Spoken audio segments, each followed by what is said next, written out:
So Trump's ambassador just proved the 51st state was never a joke.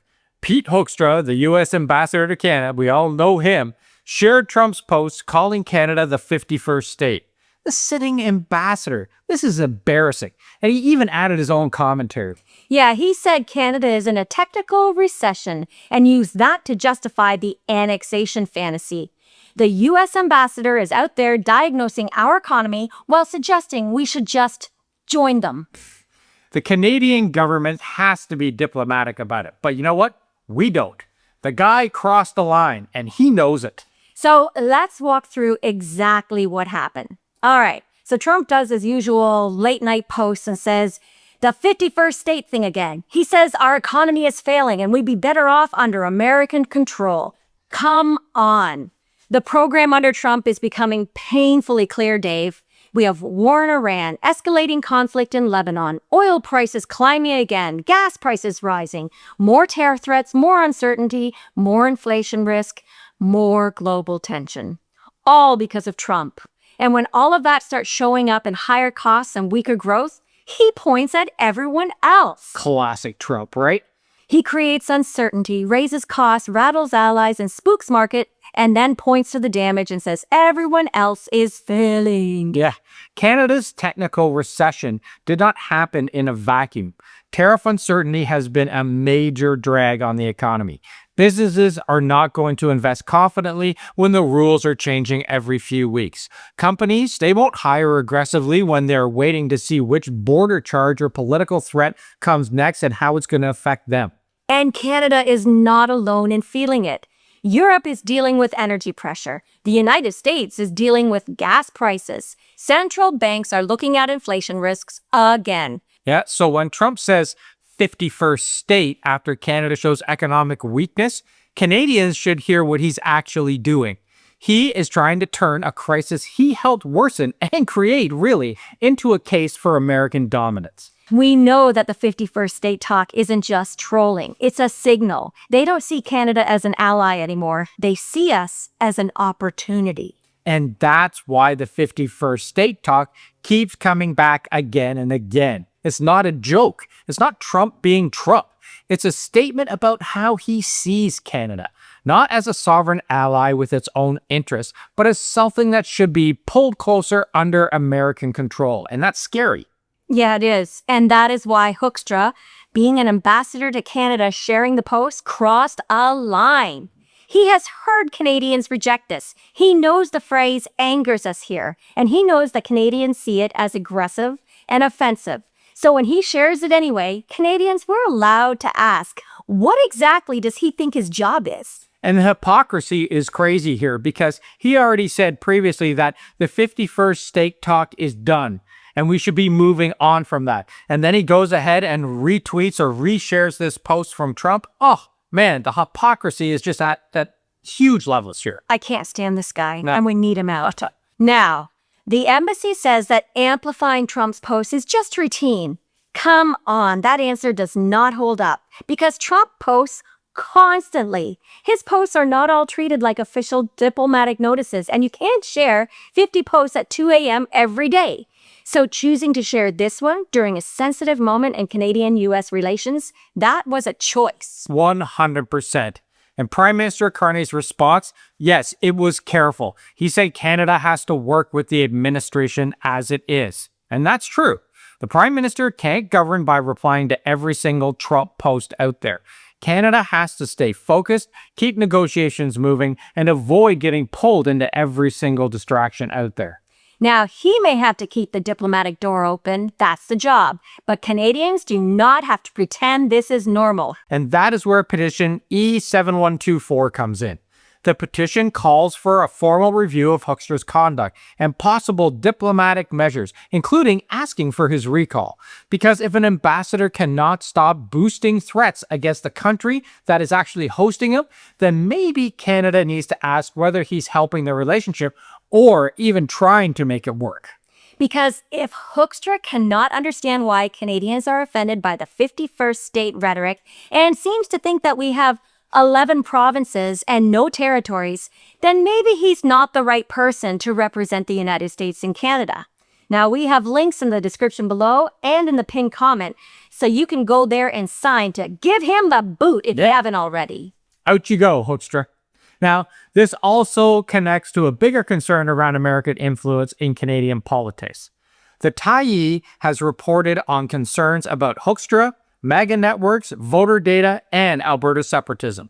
Now, it's already been proven that foreign actors have been posing as Albertans to amplify separatism, and the separatists have already met with Trump officials asking them for money. So, if American political networks are encouraging or benefiting from separatist movements inside Canada, that becomes way more than a sovereignty issue. It becomes a national security issue, and it becomes something that Ottawa has to take seriously. Listen, Brexit is of the warning that Carney has raised, and it fits. A referendum can start as a pressure tactic and end as a long-term national mess. We've seen that happen. Now, people may vote to send a message or punish a government or express frustration, but then the result becomes real and ordinary people live with the consequences that campaign never explained honestly. And Britain is now trying to get back in with the EU, and it's just not happening. Once it's done, it's done. Yeah, Alberta separation would not be a clean protest here. It would affect pensions, borders, Indigenous rights, currency, trade, you name it, and Canada's position in the world as well. Anyone pretending that it's simple is either uninformed or hoping voters do not ask enough questions. Now, I did see that Daniel Smith is out there putting together a study that would tell people what the costs are of actually becoming an independent Alberta. And the numbers are in the billions. People need to wake up and understand what's happening behind this. Didn't they ask the U.S. for $500 billion? Right there. To me, that's treason. Don't know if it's officially treason, but it's treason to me. Yeah. Now, the Trump administration would absolutely love for separation to happen because Alberta has energy, it has land, it has strategic importance. It has resources that the United States needs. So when mega voices encourage Alberta separation, while Trump talks about Canada as the 51st state, Canadians should at least have the sense to ask who benefits. Yeah, Trump has been pillaging from the USA his entire term. He has tripled his net worth, been accused of insider trading, and his sons are getting all the contracts from the Iran war. This guy is cashing in, and he wants to cash in on Alberta next. The Arctic is part of this as well. Canada is an Arctic country, and the North is becoming more important every single year. Trump has already shown how he thinks about places with strategic value. Just look at Greenland. He sees geography, resources, and military importance, and he talks about acquisition as if sovereign countries and territories are available for purchase. This is not monopoly, man. Trump operates like a real estate developer. What's undervalued? What can I acquire? The 51st state talk is the negotiating position. And they're under enormous economic pressure. Over $1 trillion in debt coming due. Borrowing costs climbing through the roof. A trade deficit that is not shrinking. So when a country's under that kind of pressure, it looks outward. Yeah, it looks at its neighbors and sees resources that it can access, markets that it can control. Canada isn't being threatened because we're weak. We're being threatened because we're valuable. And Hoekstra's post reveals the actual position. We're not a partner in their eyes. We're an acquisition target. So all of this does matter more than previous Trump's outbursts because we're approaching the Kuzma review this summer. The trade agreement governing virtually all commerce between our countries, that's up for renegotiation. They've already pulled out of the Canada-US Defense Board, and they're making a lot of noise about F-35 contracts, talking about economic force as a tool as well. And now the ambassador is reposting Trump's annexation? None of this is separate. No, it's a coordinated pressure campaign. Create uncertainty, raise the stakes, make threats. Then, when we sit down at the table, they expect us to be grateful for the crumbs that they may toss us. That's why the response can't just be diplomatic hand-wringing. It has to include us. And Canadians, we need to push back publicly. We've already been doing that with travel and with booze. So let's keep going and make it clear that sovereignty is not a negotiating position. Because, listen, if we normalize this, if this just becomes another news cycle, Trump being Trump, Then it becomes a baseline.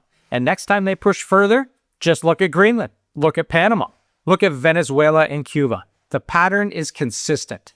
So, the most important thing is Canada's need to stick together. Unity matters. Not partisan unity on every domestic issue, but unity on the basic questions of whether Canada exists. Because the people pushing separatism right now are doing the ambassador's work for him. So we want to hear from you, obviously, on this issue. And number one question, should Hoekstra be recalled? Is the 51st state talk a negotiating tactic or the real position? Let us know in the comments below and subscribe if you haven't already. And make sure you check out that pinned comment for the link to the petition and a whole bunch of fun other stuff. Thanks for watching, everybody, and we'll see you tomorrow. Ciao for now.